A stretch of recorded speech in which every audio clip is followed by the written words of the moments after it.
All right. Well, welcome everyone to the November installment of the IPM Hour. Today we have two speakers. Mark Siemens is the first one up, and he is an associate specialist and professor in biosystems engineering at the Yuma Ag Center, where he develops engineering solutions to specialty crop problems. His undergraduate and master's degrees are from University of Illinois in Champaign-Urbana in mechanical and industrial engineering, and he received his doctorate degree from University of Arizona in ag and biosystems engineering, where he worked on, among other things, cable-drawn farming. Mark has several publications on mechanical weed control and remote sensing solutions for food safety concerns with animal excrement in fresh produce, especially crops. Today he'll talk about using precision applied steam to control soil-borne pathogens in lettuce. Mark. Yeah, well, thank you for that introduction, Steve, and thanks for having me. I'll go ahead and get started. I broke my talk into three separate components. The first is dealing with a USDA NEPA crop pest and or crop protection and pest management project, which we just completed a couple months ago.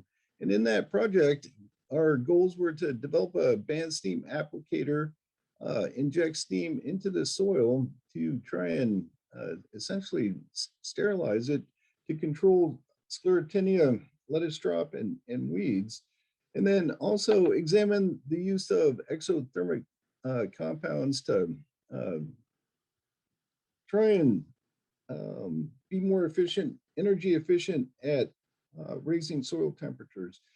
Second part of my talk will be dealing with some ongoing projects funded by the Arizona Iceberg Lettuce Research Council and Specialty Crop Block Program. And those projects deal with controlling fusarium wilt of lettuce and weeds with steam, and then briefly go over some future plans. So the first part of the project, as I mentioned, it concluded just a couple months ago, and I gave a presentation on this project earlier this summer. It was a virtual conference, and I pre-recorded my presentation, and I hope this works. Good morning. My name is Mark Siemens, and I'm with the Department of Biosystems Engineering at the University of Arizona. I'll be presenting this work on behalf of my colleagues, Victor Godinez Jr., Nicholas Barr, and Steve Fenimore. The title of my talk today is A Novel Band Steam Applicator. So I hope you guys are hearing that okay? Soil-borne pathogens and weeds in lettuce. Yes, indeed. Okay, great. Arizona and California produce over 90% of the lettuce crop raised in the United States. Disease control is a major concern of lettuce producers. Sclerotinia, the pathogen which causes lettuce drop, is present in approximately 20% of the lettuce acreage in Arizona and California. Crop losses typically range from 1 to 5%. Another major concern is weed control. Due to the lack of effective post-emergent herbicides, lettuce crops are typically hand-weeded during the growing season. This operation is expensive, and labor is becoming increasingly difficult to find. Raising soil temperatures to over 140 degrees Fahrenheit using steam heat is an effective method for controlling soil-borne pests. The technique has been around for over a century and is commonly used in greenhouse and nursery production. Steam-based soil sterilizers for field use are also available. These units are designed to treat the entire soil profile and thus have low work rates and high energy requirements. To overcome these limitations, we propose the use of band steam. Band steam is where steam is injected in narrow bands centered on the seed line. For lettuce, our target is a band of 4 inches wide by 2 inches deep. This will minimize energy use and allowed for increased travel speed. The objectives of this project were to develop a band steam applicator, determine if the device can raise soil temperatures in a band 4 inches wide by 2 inches deep to levels sufficient to control soilborne pathogens and weed seed, that is, 140 degrees Fahrenheit, for more than 20 minutes. We also wanted to examine the benefit of co-applying exothermic compounds. The idea being that exothermic compounds would release heat when mixed with water or soil and thus reduce energy requirements and increase travel speed. In this study, we are examining two exothermic compounds, calcium oxide and hydrogen peroxide. The fourth objective is to evaluate the effectiveness of using steam heat for controlling lettuce drop and weeds in lettuce. The band steam applicator was principally comprised of a steam generator mounted on an elongated bed shaper. As the machine travels, steam is injected into the soil and shaped beds are formed. During development, we tried different methods of injecting steam. One was by knife injection ahead of the throat of the shaper. Another was through cone-shaped ports located on top of the bed shaper. We also utilized injection shanks mounted between the cone steam ports. We found that use of pairs of injector shanks placed 3 inches apart and centered on the seed line worked better than injecting steam ahead of the bed shaper. During the trials, we utilized 2 pairs of injection shanks placed at depths of 1.5 inches and 2.5 inches below the soil surface and 1 cone steam port.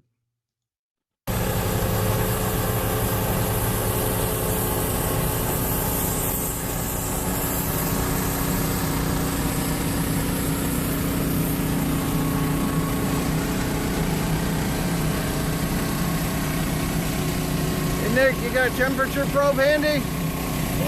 Get a temperature probe. I want to...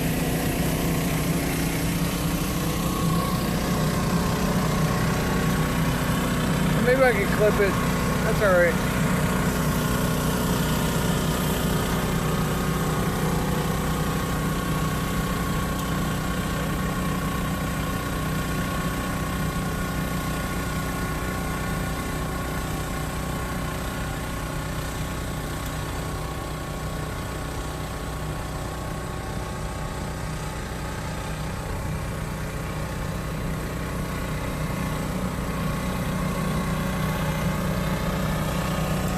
How deep did you go?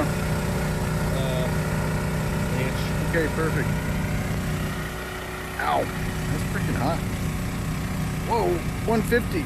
Ow, 151.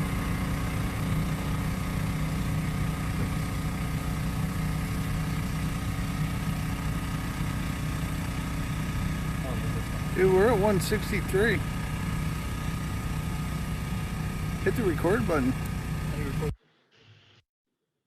The band steam applicator was evaluated in trials with iceberg lettuce in Yuma, Arizona. 2 trials were conducted, the first in the late fall of 2020 and the second in the early winter of 2021. Experimental design was a randomized complete block design with 4 replications. Treatments included steam alone, steam plus calcium oxide, and steam plus hydrogen peroxide in an untreated control. Exothermic agents were applied ahead of the bed shaper to promote mixing. Calcium oxide was shanked in at a nominal depth of 2 inches. Hydrogen peroxide was sprayed in a 4-inch wide band ahead of the bed shaper. Prior to steam treatment, Sclerotinia sclerotia were applied to the plots and incorporated to promote disease incidence. Immediately after steam treatment, soil temperature was recorded across the 4-inch wide treated band at depths of 1, 2, 3, and 4 inches using data loggers. This slide shows soil temperature versus time for the second trial at the 2-inch depth for the 4 different treatments. Initially, soil temperatures of the treated plots were about 180 degrees Fahrenheit, which is substantially above the untreated check, where soil temperature was about 45 degrees. After 20 minutes, soil temperatures declined to about 143 degrees Fahrenheit. This exceeded the target temperature of 140 degrees Fahrenheit for controlling soil-borne pests. There were some slight differences between treated treatments initially, but these differences were small, only about 10 degrees Fahrenheit. After 20 minutes, there were no noticeable differences. Another way to look at these data are to plot the highest temperature maintained for 20 minutes at the 4 depths where temperature data were recorded. As shown here, this was done for each of the 4 different treatments. For the steam-treated plots, you can see that the target temperature of 140 degrees Fahrenheit was maintained for 20 minutes at the 1 and 2-inch depths. Temperatures were lower at the 3 and 4-inch depths, but substantially higher than the untreated control. Minor differences were seen between the 3 steam-treated plots. A statistical analysis showed there was no benefit of co-applying exothermic agents as compared to treating with steam alone. There were no significant differences between treatments in mean temperature or the maximum temperature maintained for 20 minutes. The exception to this was that the mean temperature at the 1-inch depth was lower for the steam alone plot.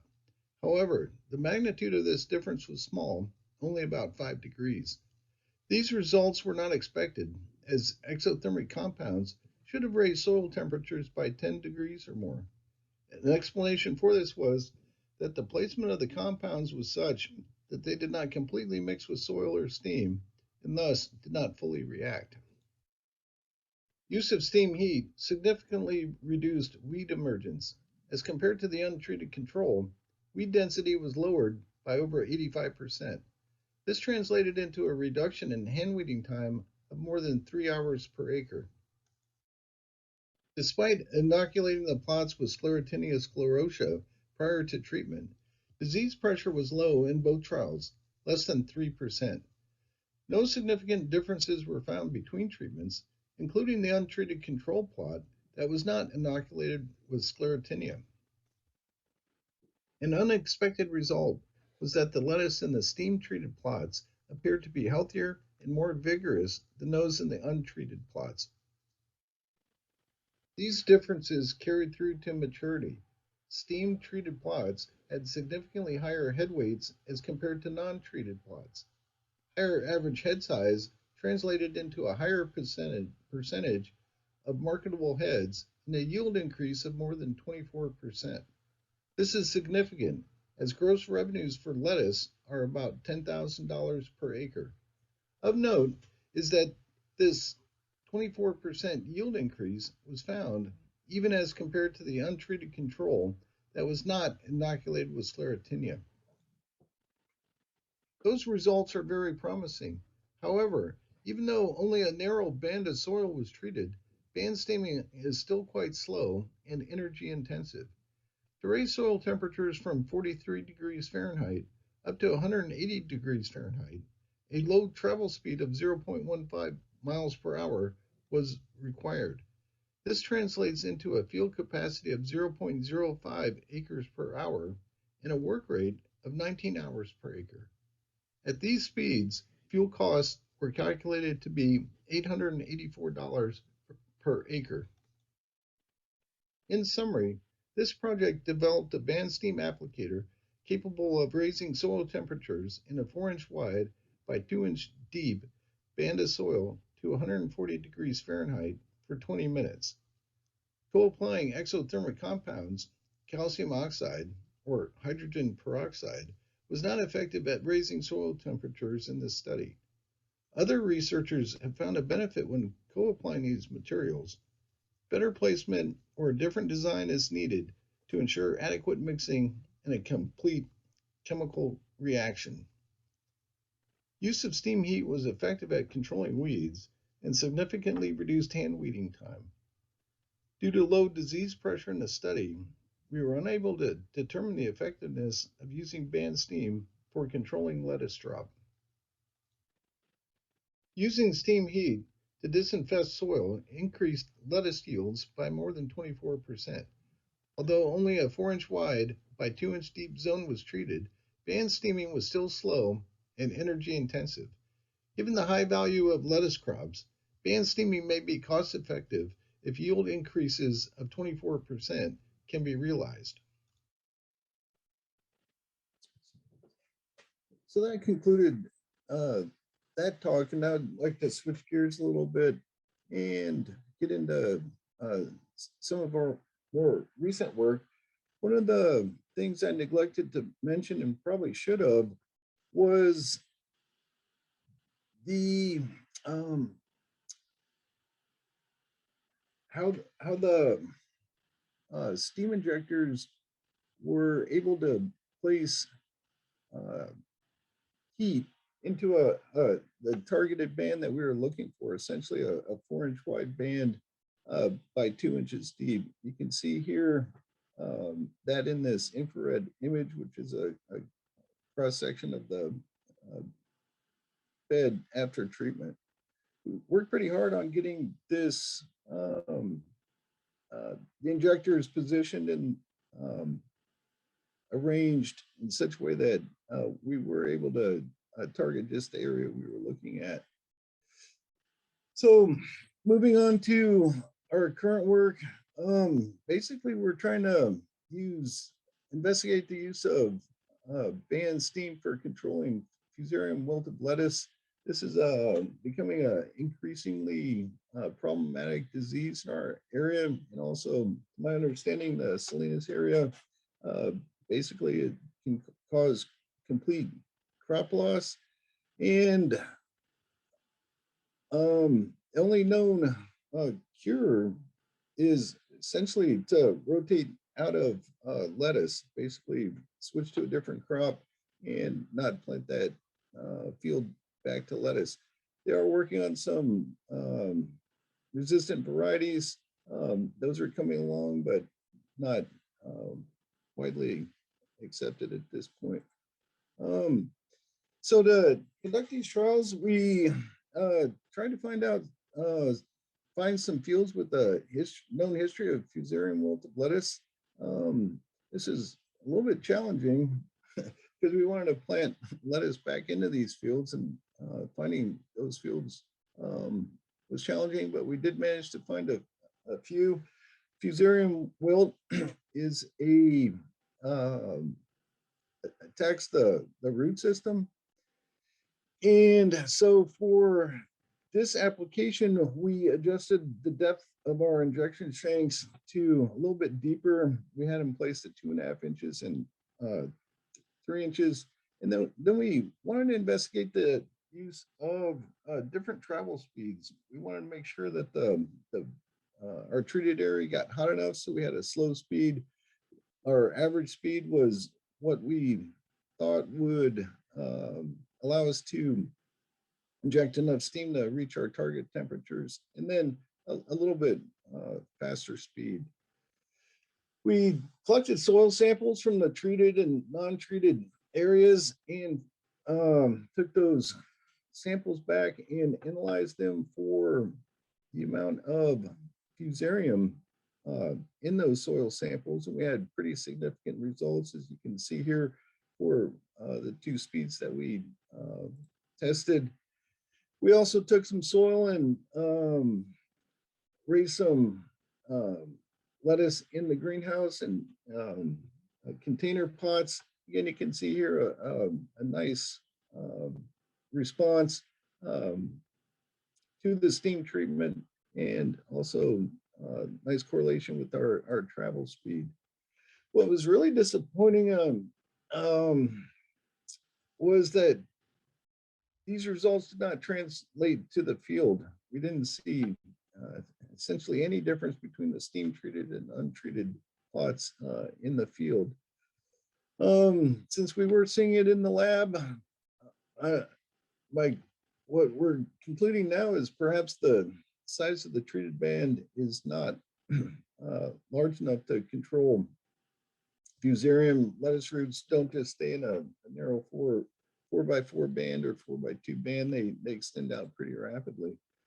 As far as weed control, it's pretty impressive. I just took the upper left-hand picture today. That is control of not only goosefoot at slow travel speeds, almost 100% control.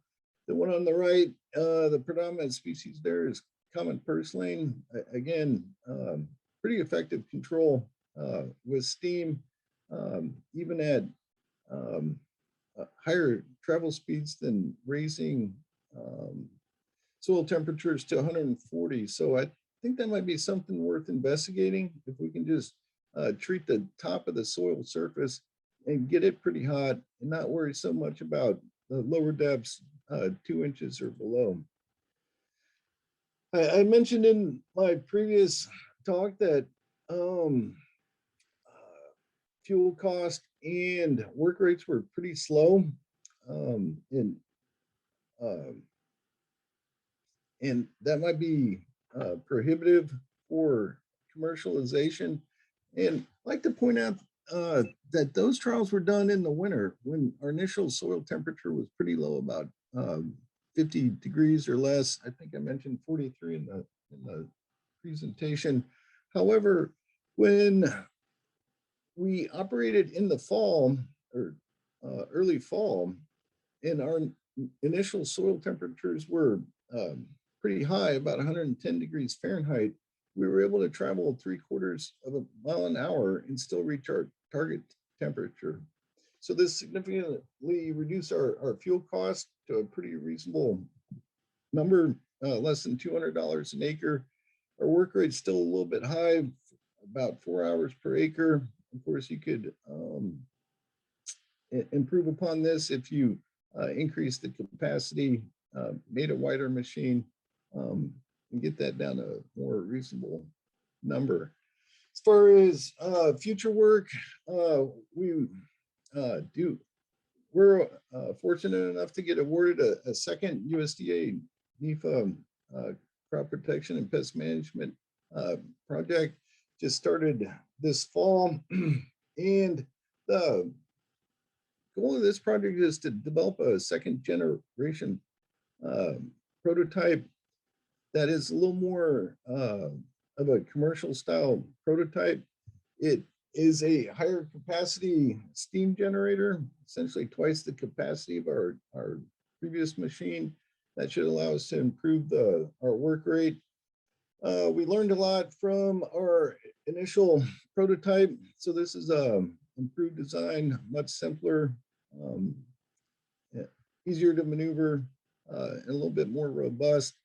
Because I think we're coming pretty close, and the merits of using steam are pretty well known. The idea behind one of the goals of this project is to get growers to utilize it on commercial fields and test this technique out on a large scale. The crops we're looking at again are lettuce and also carrots, and we're looking at soilborne pathogens, Fusarium and Sclerotinia, also Pythium and carrots, and we're also going to examine performance on weed control. So that concludes my talk, and happy to answer any questions if there are. Well, that was terrific. Thanks, Mark. Sure. I'm not seeing any questions in the chat yet.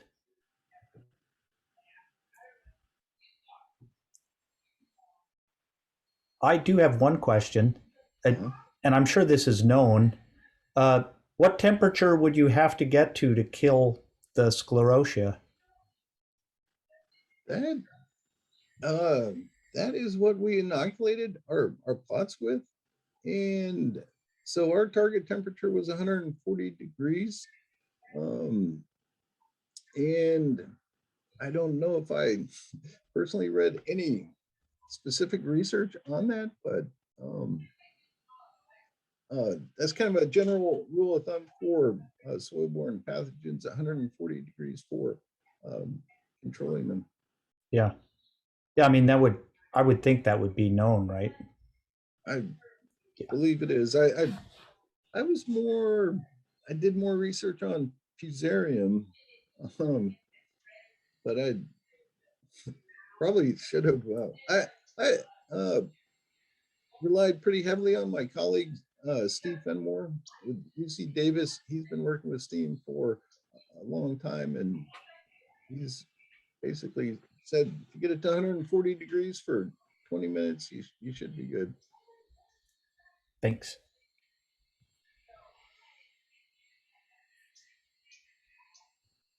All right. I think if there are no further questions, we will shift gears slightly to talk about a crop that doesn't get nearly as much water as lettuce probably does. So our next speaker today is Eric Westrup, who did his undergraduate degree in soil and crop science at Colorado State, and his graduate work in weed science also at Colorado State. His master's project studied a new pyrazole herbicide, and his PhD focused on herbicide resistance mechanisms. Eric currently works on harvest seed control as well as remote sensing for weed detection, and today he will talk about controlling weed seeds during harvest in dryland crops. Take it away, Eric.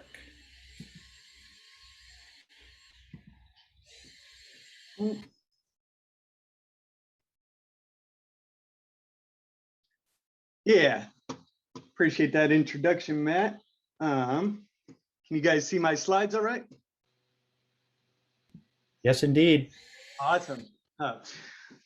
Okay, well, yeah, I would like to thank you all for attending this IPM hour today, and really excited to share an update on our project developing non-chemical harvest weed seed control strategies in dryland crops.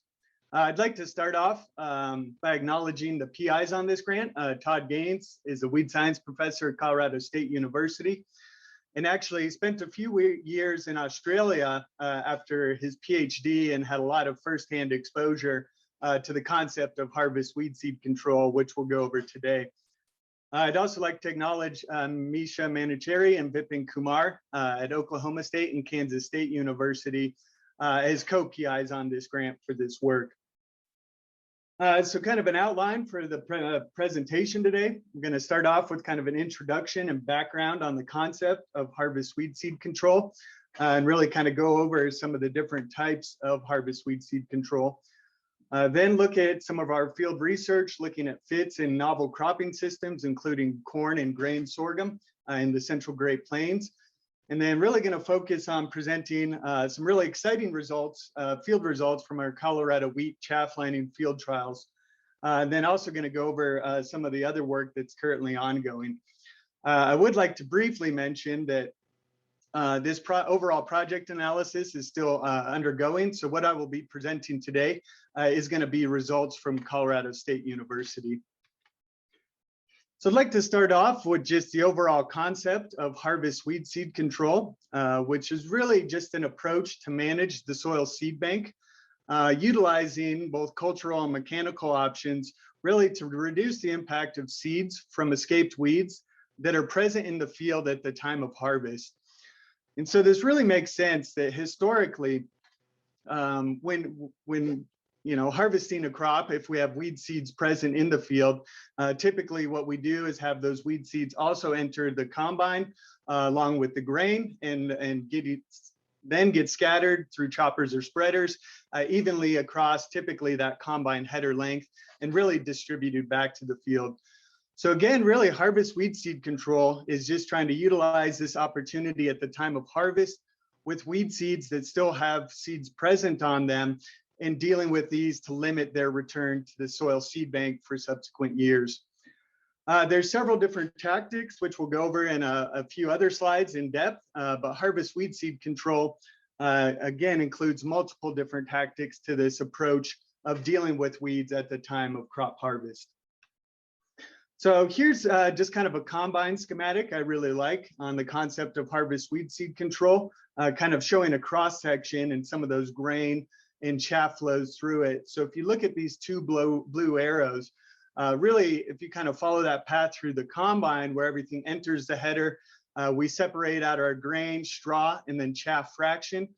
And really, harvest weed seed control is focusing on capturing this chaff fraction where a lot of our weed seeds will be present in dealing with those with the multiple different tactics that are available for harvest weed seed control. Something that I think is extremely interesting about harvest weed seed control is that this was an integrated weed management tactic that was developed by a grower in Western Australia. And the reason why this was really developed was due to herbicide resistance, specifically in wheat production systems with the weed species annual ryegrass or Lolium rigidum, which in Australia has developed resistance to the point where a lot of growers no longer have any chemical control options. Therefore, it took a grower in Western Australia to kind of come up with this novel approach to combating this problematic weed species. So if we look at over in Australia and kind of the case example they've set for us is really how big was this problem of herbicide resistance in wheat production. And I think this is a great example. It got into the point where the herbicide resistant annual ryegrass was so problematic, growers were lining up these chaff lines and lighting them on fire, a harvest weed seed control tactic called narrow windrow burning. Along with this burning, you're removing a lot of these valuable nutrient resources from those chaff fractions, but again, kind of shows that trade-off of not being able to control this problematic herbicide resistant weed in these different cropping systems over in Australia. So if we switch, kind of start looking at the different types of harvest weed seed control, again, there's about 5 or 6 different tactics that can be used. On the upper left is an example of a chaff cart, where essentially all that chaff is collected from the back of the combine. And what's typically done over in Australia is these chaff carts are dumped at the field margins and historically have been lit on fire as well too, just to get rid of those weed seeds and return them to the seed bank for subsequent growing seasons. On the upper right, we have the bale direct system, which combines both the straw and the wheat chaff and combines them into hay bales that can be used for feed or other options. On the bottom left, and what we'll be focusing on for the presentation in our field trials today, but is the concept of chaff lining. And so what this is really taking that chaff fraction and placing it either in a single row with the chaff chute, or in this picture down on the bottom left, in 2 rows in tram lines behind your wheel tracks, and really concentrating both that chaff along with those weed seeds into narrow rows, opposed to typically scattering that out again across that entire combine width. Now within those chaff lines, you have several different tactics which you can do. You can do spot spraying, so banded spraying opposed to broadcast spraying. If you can concentrate those weed seeds in those smaller bands, you can have more targeted control options in them. And these chaff lines also produce a microenvironment which is conducive to seed decay and rotting of some of these weed species as well too. And one of the newest ones, and kind of switch, is the seed impact meals. And so there's several different manufacturers and styles of these, and we'll look at this a little more in depth on what these are doing on the next slide. So this is one of the first initial seed impact meals, the Harrington seed destructor, again developed by Ray Harrington, Australian grower. And so if you look at the schematic, this first initial one was a toe behind concept. So you can see kind of the path of both your straw and chaff flow, where your straw flow is able to go through this system and still return to the field. However, that chaff fraction is then diverted through a cage mill, which if you look at this upper diagram, essentially it was adopted from the mining industry, where it has different metal inserts that are rotating at opposite directions. And what these do is essentially anything that passes through these cage mills is pretty much pulverized down to a fine dust immediately on impact. Even weed seeds as small as, say, something like Palmer amaranth is able to be crushed by these that are, again, rotating at opposite directions at extremely high speeds. But then what this also allows is that chaff fraction, where historically in Australia has been burned off, once it is ground up, that nutrient in chaff residue is still maintained to the field for that overall soil health improvement. So again, this was kind of the first toe behind unit. And at this point, all seed impact mills across different manufacturers are all now integrated within new combines. So here's actually a Redicop seed control unit installed on a John Deere combine. And a lot of these manufacturers are going to have these seed control units available for different combine manufacturers. However, the problem with these impact mills is that initial investment on that upfront cost.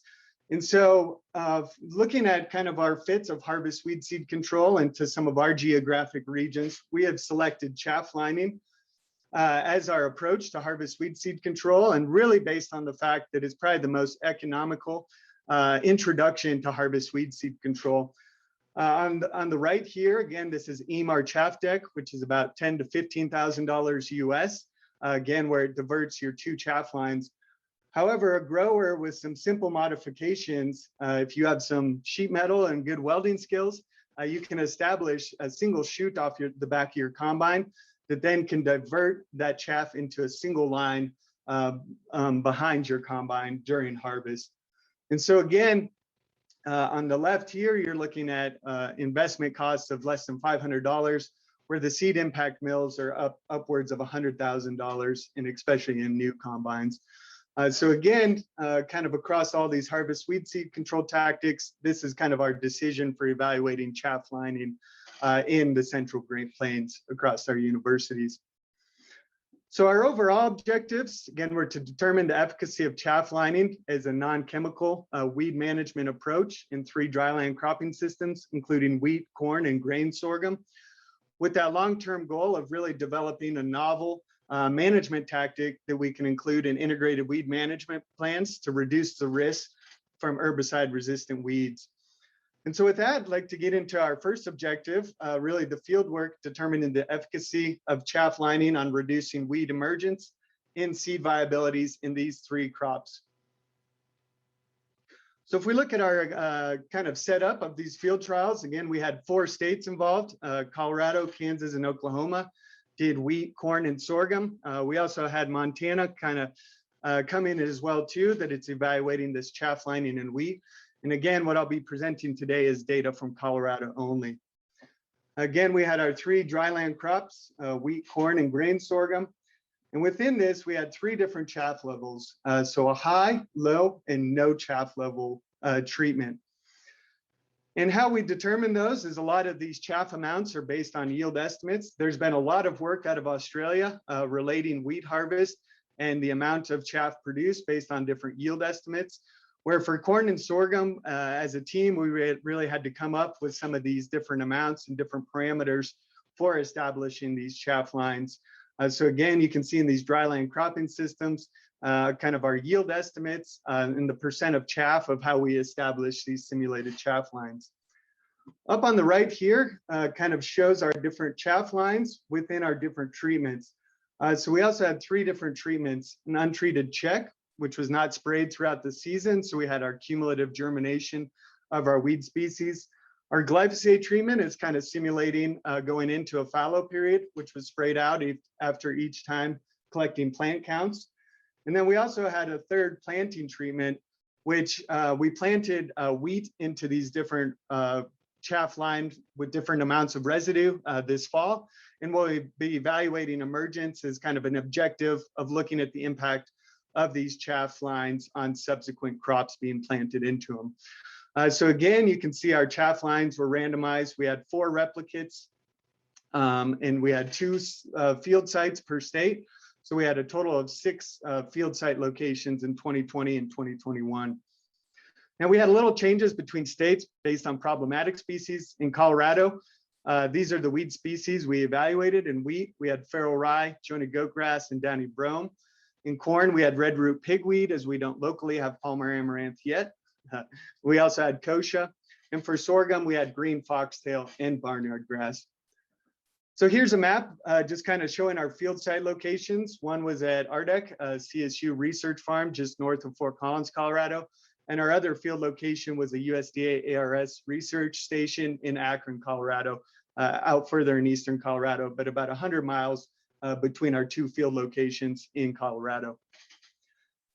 So one of the first things we had to do, again, looking at harvest weed seed control and chaff lining in these novel crops, is we had a lot of kind of front end work of how do we collect some of the chaff from these novel systems. So I can tell you, there's a lot of fun experience with what has been termed these combine diapers for collecting both our corn and sorghum chaff, where we had to turn off different chopper spreaders and come up with kind of some clever ways to try and collect different chaff amounts that we could then use for our simulated chaff lines on it. Also, I did some initial work just looking at different amounts of chaff, especially in these two more novel crops, corn and sorghum, and looking at different yield potentials and potentially how much chaff residue or coverage we could get. So here we have some images looking at these different yield potentials, and based off the percentage, kind of how much visually chaff that would be over that given area. And at the bottom right, this was our dryland corn and sorghum fields, which we actually harvested for obtaining this chaff material. A little more specifically for our field trials, for objective 1, we had kind of two different approaches. So first was we distributed seeds of the weed species I mentioned within these chaff lines. So we spread about 200 seeds per treatment, so about 5 meters long, and these were all within furrows of these different cropping systems. So the goal of this was to evaluate weed emergence during the season between our different chaff levels where we conducted our plant counts. We also buried or had seed packets in each untreated check treatment, where seed packets contain 500 seeds for each species, which were held on the soil surface with chicken wire, and then chaff was placed on top of those ones. And the end goal of that was also to see, we dug those seed packets up this fall and are currently in the process of doing TZ testing to evaluate the viability of these seeds after 1 year of being in these different chaff levels as well too. I'll mention later on with the corn and sorghum, some of our experiences there and some of the impacts with these seed packets as well too. So again, the seeds we physically distributed through the chaff lines were used for our seed counts, and our seed packets were retrieved at the end of the year to see that inhibition of those. Just a real quick to kind of give you a visual of our time frame for our field operations, but for wheat specifically, our chaff lines were established on September 4th. We had a pretty dry fall, so we didn't have a lot of our winter annual grass weeds coming up in our wheat counts. And so what we did have was some volunteer wheats. So that fall, we conducted plant counts on our volunteer wheats. And then we had 3 other plant counts that really on May 27th kind of simulated our fall and early spring emergence. August 3rd kind of evaluated our summer emergence. And then October 13th really kind of evaluated what was remaining in kind of that late summer / fall emergence. And some of these time frames were changed between corn and sorghum based on when you harvest and when a lot of these flushes of these weeds are coming through. And again, on October 13th, not too long ago, wheat was planted into these chaff lines to evaluate that impact of chaff lines on emergence. So to start getting into some of the data, one of the obviously biggest questions of chaff lining in these new environments is, do we have the ability to maintain that chaff that we placed in these simulated chaff lines at the end of the year? And so here we have the amount of wheat chaff. You can see our grams per 1 meter of furrow, which we collected at the end of the year between our 2 field sites. So Akron, our Ardec and Akron location for our high and low chaff amounts on it.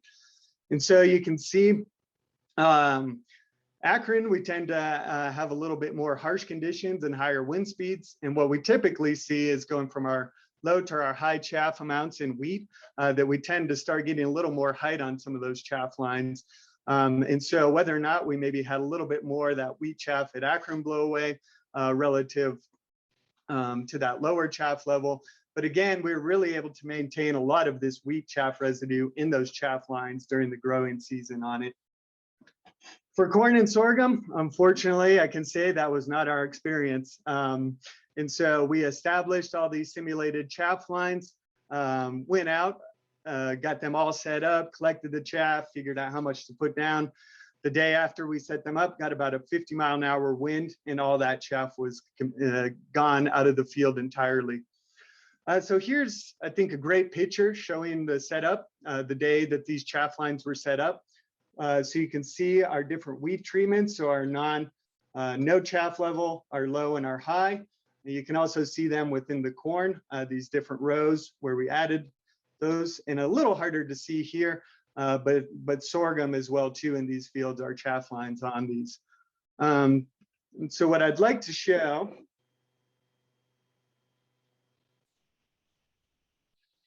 hopefully you can see that all right. And also the nice little tumbleweed going by, but this was actually at Akron, so out in eastern Colorado, the day we set up our corn and sorghum chaff lines, and you can see just the amount of wind even while setting these up. However, you get a 70-mile-an-hour gust. In our experience, a lot of that chaff for sorghum and corn was gone and completely out of the field. But again, another objective is what's the realistic fit in some of these novel cropping systems. So another parameter we wanted to collect was looking at, again, at that microenvironment of these different chaff lines, was evaluating the soil surface temperatures between these different chaff lines and different amounts of chaff in these lines. And so what we had is we had some weather stations with temperature probes that were set up at the soil surface at our low, high, and no chaff field locations. And so what's really interesting, if we look at some of this temperature data, so this is when they were initially set up, our wheat trials in Ardek. So going back to September of 2020 and kind of that first couple months or so. But if we look at our weather station was these blue bars, and this was actually a shielded kind of white weather station. And so you can see not a whole lot of variability onto it. If you look at these brown lines where we see these extreme these extreme peaks between our high and low temperatures, this was actually our temperature probe on our no chaff level. And then if we look at these two green and light blue lines, these are our temperature probes on both our high and our low chaff lines. And so this makes sense that we're really buffering these temperatures and what these kind of seeds are exposed to over time versus those fluctuations at the soil surface where we don't have any chaff. And especially some of these high chaff layers are really just a nice insulation layer, but have collected some really cool temperature data across all of our field sites over this growing season that we'll use for some of the subsequent work on this project. So if we start getting into some of the plant count data from this project, first we'll look at volunteer wheat from fall of 2020. So at Ardek, where we set up these trials, was harvested fairly clean and we didn't have much shattering. So where we didn't have our chaff lines, we didn't have much volunteer wheat within these furrows. At Akron, we had a little bit more volunteer wheat, even where we didn't establish. And so what we actually did is when we put down our wheat chaff in these simulated chaff lines, we probably introduced some wheat seed along with that chaff. But what's interesting is even though the proportion of wheat we would have put down would have been higher in the high chaff level compared to the low chaff level, we actually tended to see some inhibition of, even though we put more wheat seed in there, some of the counts in the ability for that volunteer wheat to grow through that high chaff level, even compared to that low chaff level at both field sites. And so if we look at this image, I think this is one of the most telling images looking at this volunteer wheat. So what we have on the top here is that this is volunteer wheat that was counted in the non-chaff treatment. So again, had the ability to grow and emerge right from the soil surface. Versus on the bottom, this is volunteer wheat that had to grow through that high chaff level. So you can see how itillated the plants are, the reduction in tillers and the reduction of overall number of leaves, which will again inhibit this plant's ability to overwinter and produce seed in the subsequent years. So again, this is with volunteer wheat, but I think a great visual observation of what these plants have to do growing through these different chaff levels. So if we get into the weed counts, again, some really exciting preliminary results out of Colorado. So this is looking at our RDEC Fort Collins location at wheat. And so looking at our downy brome, jointed goatgrass, and feral rye. And so what these plant densities are actually averaged over our 3 timings, just kind of for ease of displaying some of this data for this presentation today. But what you can see in all 3 species, when we go from our high to our low to our no chaff level, you can see that our chaff level was really having a big impact on inhibiting the subsequent germination of these weed species, which again has been some really exciting preliminary research coming out of these this project. And again, you can kind of see some of these numbers, again, averaged across those different timings, and the reduction from no chaff levels and with our different chaff amounts on it, but really having a really nice impact on the inhibition of these weed seeds germinating in these chaff lines. If we look at Akron, we're seeing a similar trend as well too. Again, between our high, low, and our no chaff levels, as well as our plant densities, and so the number of plants in a meter of furrow. And what we saw at our Akron field location was, this was the one field site where we saw with our feral rye that our actual low chaff level had a higher overall mean compared to our no chaff level. And I broke this down by timing, and what we saw is actually our first timing point. We had fairly high plant counts of our feral rye and our low chaff level. But by our second and third plant count timing, we saw this other typical trend that we've seen kind of with the low, the no, low, and then high chaff level kind of decreasing that overall seed density. Again, statistically similar, but out of all the ones, the one species where we did see that field site location.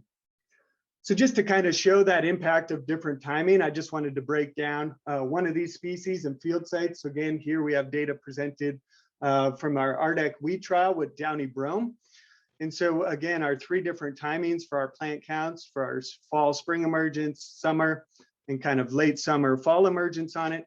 I would like to point out these scales are quite a bit off. So we have 10 plants per meter of furrow versus 1.5, 1.5 over here.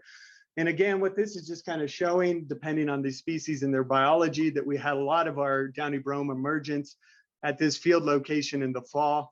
And you can see those subsequent timings. You can see we didn't have nearly the amount of plants germinating, but again, we'll have this data to look at that cumulative emergence over time. But again, with all 3 of these timings, we're seeing a really good impact of those different chaff levels on that inhibition there. And so again, some of our preliminary conclusions from Colorado field trials is one of the biggest things is just looking at whether we're able to maintain this chaff within the field. And we saw with our wheat chaff that we were able to, even in these extreme high wind conditions. For corn and sorghum chaff, we were not able to maintain that chaff in the field. However, we went back through and trapped chaff over those seed packets. So we'll still be able to provide data on if we are able to put those in those chaff lines and keep them in the field, what is their impact on these weed species? So, you know, obviously differences in surface area to weight ratios between these different chaff materials is going to impact their ability to stay in the field. So with wheat being the best, followed by sorghum and kind of corn coming in last.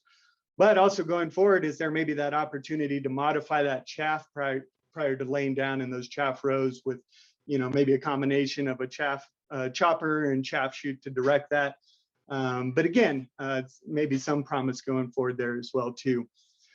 And again, from our chaff levels, we had a pretty significant impact on the germination and emergence of our winter annual grassweed species at both field site locations, with again, our highest chaff level having the lowest weed emergence and our no chaff level having the highest emergence.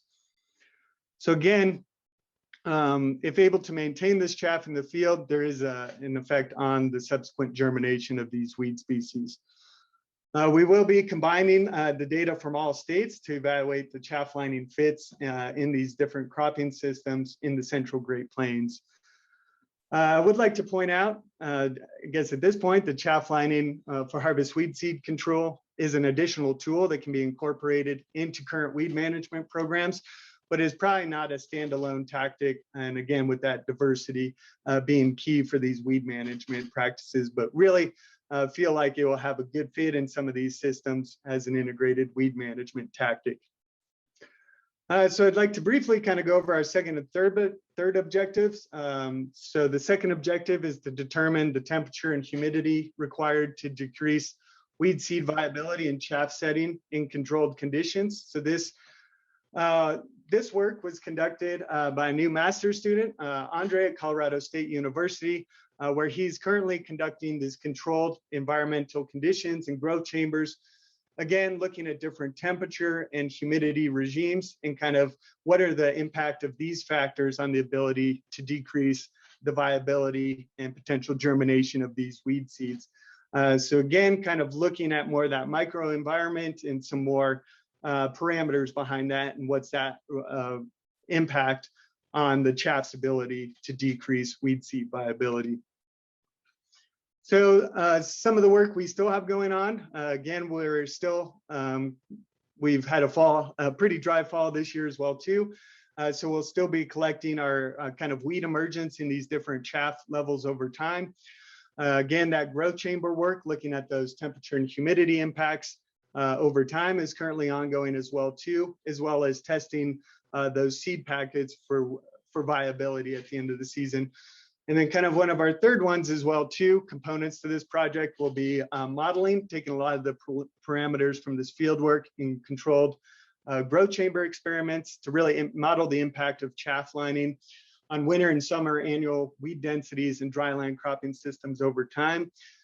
Comparing this chaff lining to these seed impact mills, and really with that end goal of really providing growers kind of decision support tools to potentially adopt harvest weed seed control tactics and kind of the benefits, cost benefits to the growers themselves.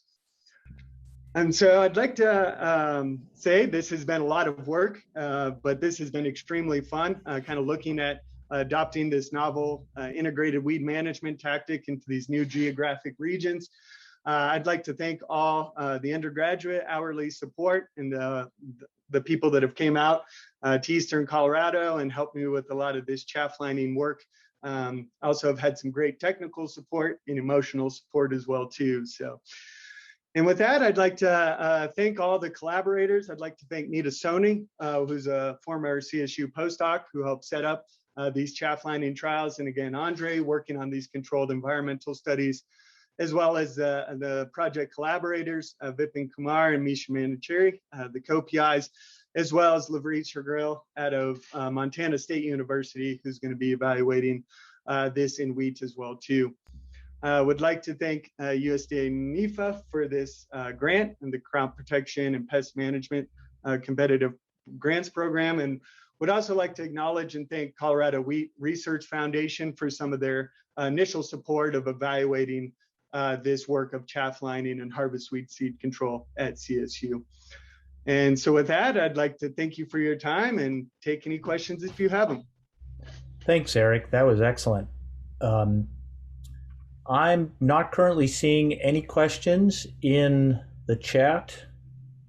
If anybody would like to ask a question, a quick question, you could take yourselves off mute.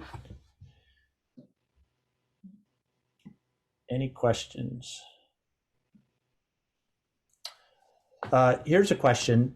Do you see any ways that chaff lining could work in corn or sorghum? Yeah, and so I think we have, one of the biggest, things you need to discover first and kind of moving into these novel cropping systems is really these problematic weeds that we have and what's their seed retention at the time of harvest. And so that's kind of one of the first basic biological questions you have to ask. And we did a lot of, Nita Soni did a lot of this initial work looking at these winter grass species and the fact that a lot of them do maintain seeds on those plants at the time of harvest. And so in my experience with both corn and sorghum, with the species we tested, a lot of those weeds will still have seeds on them at the time of harvest. And so we do have the ability to get those weeds in the combine with it. Then as we've seen from the presentation today, that next step is, once you've had it go through the combine and you place it in these rows, what's the ability to maintain that chaff in the field? And so, unfortunately, and was kind of expected going into this just based on the differences in that chaff material. But you saw that a lot of this chaff was kind of gone with that high wind condition. But I still think, if we have good inhibition of this seed from our kind of trapped seed packets, I think there is potential down the road to do more modification of that chaff.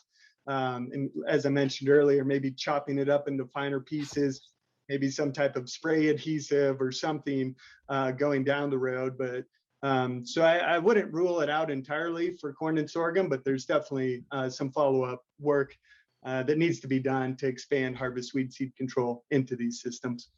So we have a couple more, Eric.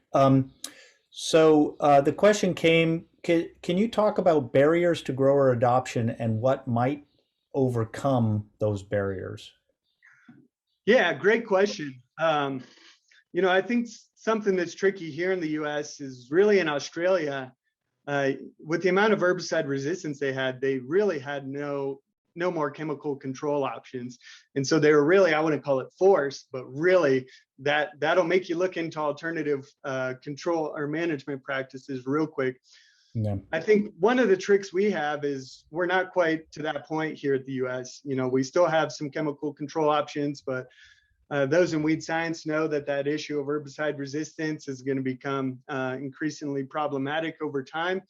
And so I think, unfortunately, right now, I'd say we don't have quite the urgency that Australian growers had to adopt this technology. And one of the biggest things I'm always trying to promote is kind of this proactive measure. Let's not get to the point where we've lost all our chemical control options. And let's include this tactic now to also extend the longevity of some of these herbicides for control of these species. Also, just some of the time constraints from harvesting to turnaround planting, that's less than a month, typically here in Colorado. And so it's a little unfortunate. We've had a lot of grower outreach. We actually have a $15,000 chaff deck that's up for offer right now. And we've yet to get a grower that's even willing to establish it onto a combine to start establishing some of these on-farm demos. But I think it's really projects like this that can present more data on these simulated chaff lines and what's kind of the impact. At CSU, we've been giving extension talks and outreach on harvest weed seed control the last 3 or 4 years. So I think as we can develop more data to support this, and at some point it's going to take getting an influential grower to install this on, have other growers come take a look at it to increase that overall grower adoption. So I'd say those are our two biggest hurdles kind of in terms of that adoption. Okay. We still have two more. We're a little over time, but I'll go ahead and fire them at you anyway. But, as much as possible, keep your answers brief. Yeah. Is there any concern with nitrogen being tied up in the chaff lines and affecting yield? Yeah, and that's a good question. Kind of depending on your application or when you do that, would you have more additional tie up? And so, looking at kind of our planting back, into that chaff lines and emergence, but I think there'll also be some other agronomic issues to evaluate going forward. So good point. Yeah. And then the last one, so are you concerned about the chaff in the field serving as a refuge for insect pests? Yeah, that could be potentially an issue as well too, in kind of those microenvironments. And so, I think as we expand this work and looking into fits into our new regions, at some point it probably makes sense to bring in other disciplines and start looking at some of the other impacts. I know personally, I've worked with a lot of irrigation specialists that, what's the issue of concentrating that chaff versus overall soil moisture versus herbicide resistance and weeds, and a lot of trade-offs to go along there. So we'll become multidisciplinary. So great. Thanks, Eric. So thanks everyone for joining us. I just wanted to remind everyone that's still here that the next IPM hour will come in December, I believe on the 8th of December. Steve, do you know if we have speakers for that yet? We do have speakers for that. We have Marcelo Moretti at Oregon State, also on non-chemical weed control, this time in hazelnut, comparing saturated steam to electric weed control. And Neve Quinn here in California, talking about rodents and rodenticides. Terrific. So hopefully we will see everyone next month on the 8th. Thank you all.